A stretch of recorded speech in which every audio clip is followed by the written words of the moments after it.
we have an aerial picture of this monument. That's the first aerial photograph of this settlement? Of this settlement, and we have new information, the verification of our hypothesis, first of all, and then new data that we don't understand. Beginner's luck had been on my side.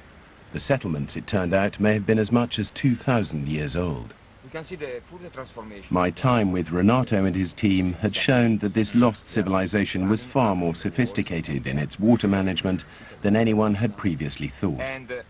And yet, when the river had changed its course, even they had crossed a threshold of survivability. I was heading for the Aral Sea at a time when its people were facing a similar water crisis. But in contrast to Renato's historical picture, I was going to experience it firsthand. This is the next phase, is to go on land again and to verify what is shown in your picture. This is another day. Another time. I have to go, I'm afraid. Yes, I would like to keep you here longer. I would love to stay longer, but I have another mission, as you know. To this dangerous island there? Why there? Listen, Nick. It's an extreme place, Renato. I like extreme places. You look so soft and you are so tough. Nick. Too kind. Bye, Nick. Come back one day. Thank you very much. Yes, indeed. bye. Bye-bye. The whole purpose of this trip is to go and see the Aral Sea. That's the ultimate goal. But, and it's a big but in capital letters, but, I want to go to this island, Voz Island. However, it was a Soviet biological weapons testing site. How clean is it? No one seems to know. Everyone now has admitted that it was used for testing, open-air testing, of all sorts of nasty smallpox, Venezuelan equine encephalitis, Q fevers, things I've never even heard of. Anthrax is a big one, and anthrax is the big danger because anthrax lasts a long time. It's been cleaned up, but no one seems to know how effectively.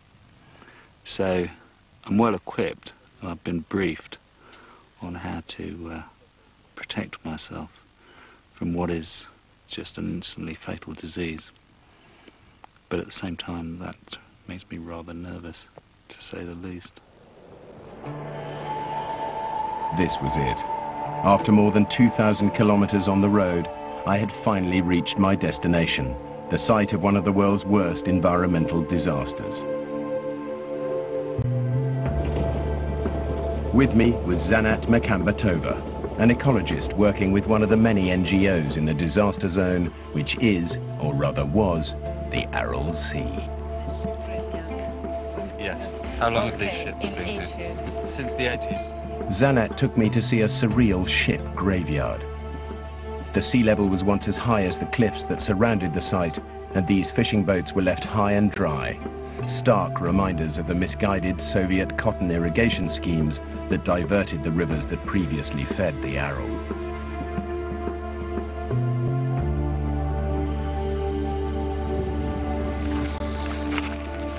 It's such a dramatic picture of these dead ships without the sea anywhere. You can't see the sea anywhere at all, can you?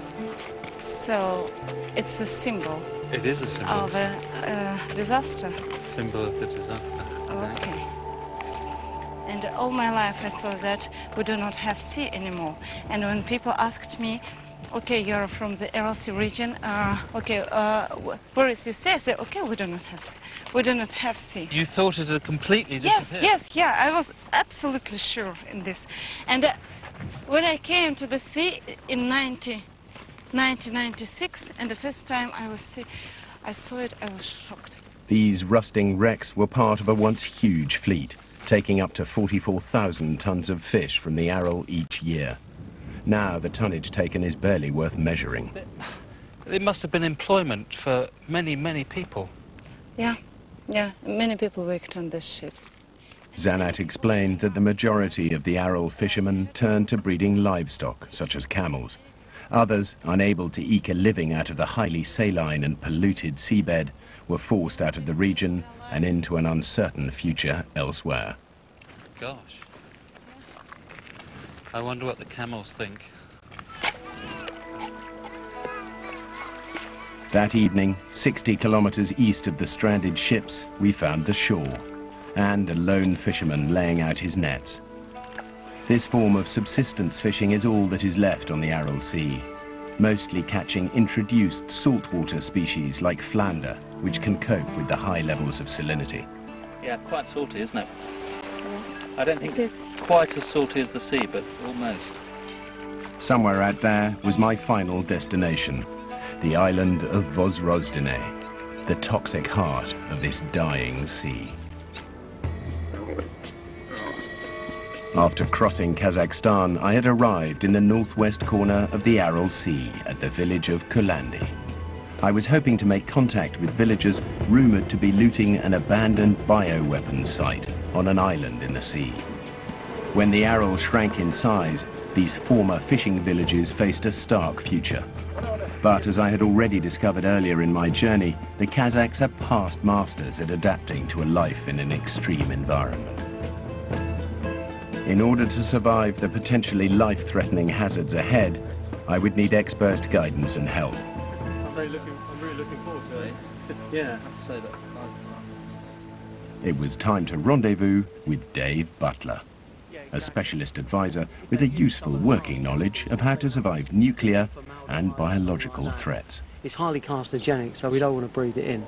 Of course, you have to bear in mind, of course, that death can be fatal from breathing this stuff in. Yeah, right, I'll remember that, Dave. The pack itself contains its own 3-litre water supply. We'll take another litre or so just in the top there. I've had some quite loose bowel movements in the last 24 hours. Now I've taken some stoppers, but what's the story with the suits? Can you actually... Yeah, if we need to, we'll take you through a quick urination and defecation drill. You know, because again, there'll be no question of doing it in the suit. You know, so No, if you do it in the suit, I mean, let alone anything else, none of us will want to be around you because you'll stink. Yeah. You know, so we'll just we'll cope with that. But just try and give me a bit of notice. You know, if you are feeling a bit queasy. Okay. Yeah. I'll take some more bum stoppers. Yeah. Just to be sure. Good. I think it's time for dinner, don't you? Yeah, good idea.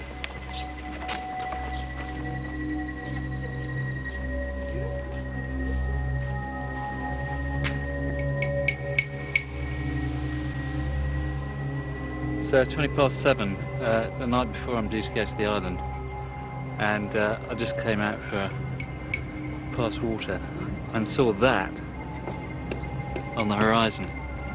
And it looks like a cloud, but it's completely different from the clouds up above. I can only think it's got to be a dust cloud, and it's vast.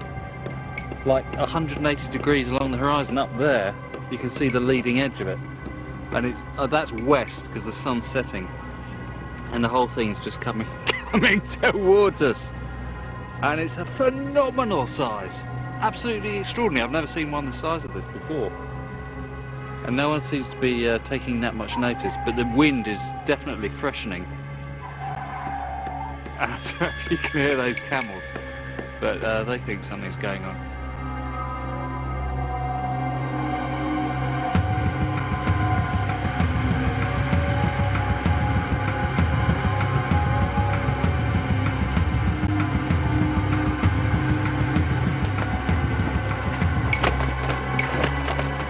The dust storm had been created by an incoming weather front, whipping up thousands of tons of particles into the air.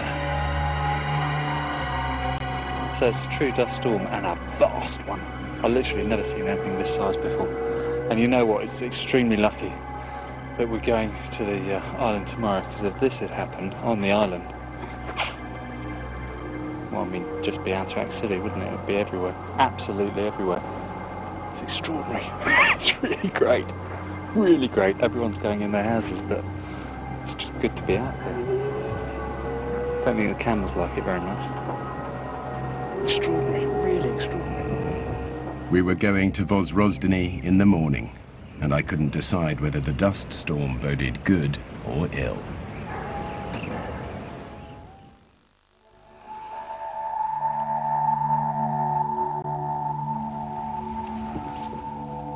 This is it. The vehicles are getting ready to leave. And now's the time we start wading out to the boats. Fortunately, it's not that deep.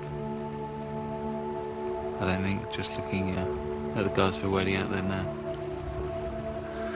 This is the moment. This is when it really all begins.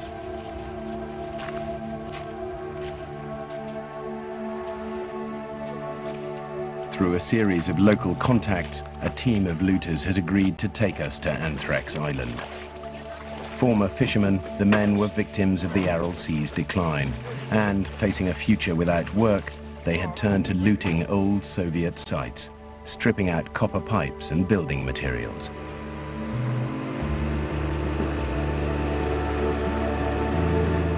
I was sympathetic to their plight, but I couldn't help wondering if what they'd told me was the whole story.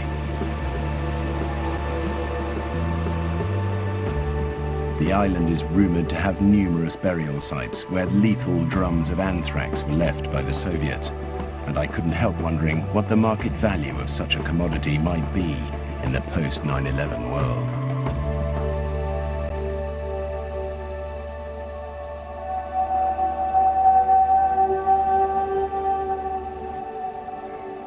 Welcome to Anthrax Island. As far as we knew, we were the first British people ever to set foot in this place.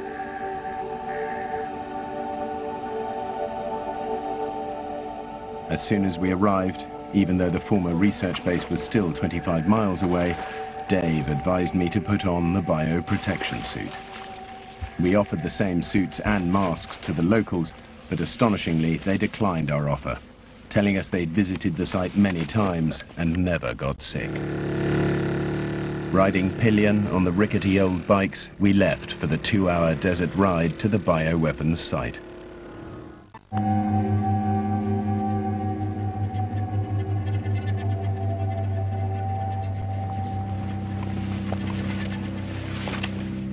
We got there just before midday, as the temperature nudged up above 40 degrees.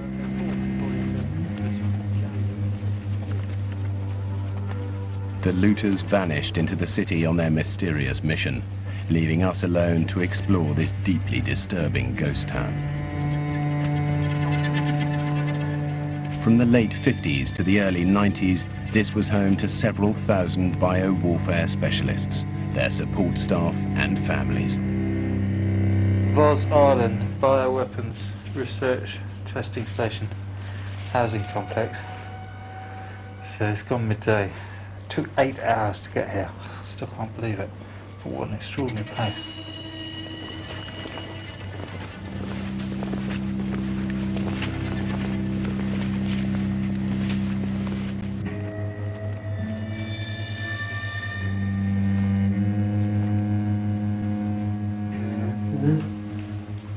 This is interesting. This looks like a hazard template. It was clear the Soviets had left in a hurry. But what had they actually done with the huge stocks of weaponized smallpox, the anthrax, the botulinum toxin? And all sorts of just weird stuff going on. I don't know what this place was, what those wires were for. Just like that all over. The buildings you can go in or you feel safe to go in. Most of them have been so badly smashed up, I don't want to actually venture inside because they look potentially dangerous. And when I stop like that, there's a silence that's truly eerie. We left the housing complex and entered the nerve center of the laboratory itself.